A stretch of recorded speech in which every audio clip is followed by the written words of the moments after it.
she's staring at.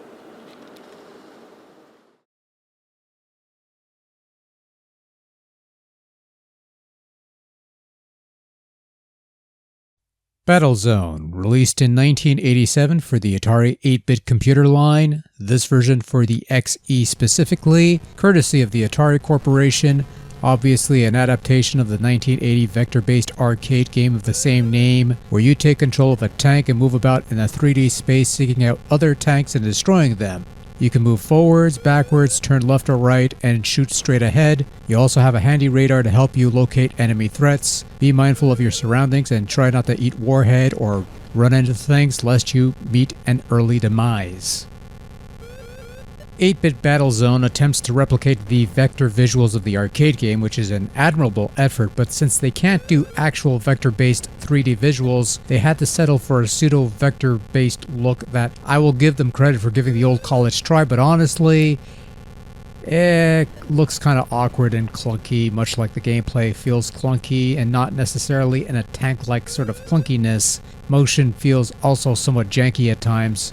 Honestly, they should have gone the 2600 route, go for a more unique looking version suited for the hardware, and save the arcade vector conversion stuff for the 16-bit machines. Or the Game Boy, that works too. But they went with this instead, and again, I have to be honest here. While it does not feel as smooth as a game like this should probably feel, Battlezone isn't that bad of a conversion.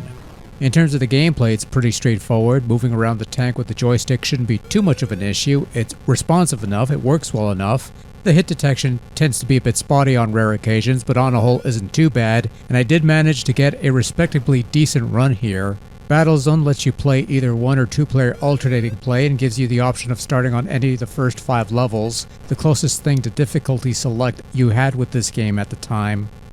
We've already touched on the pseudo-vector-based visuals, and again, they made an admirable attempt, but the clunky, rough-looking visuals sort of ruins it for me.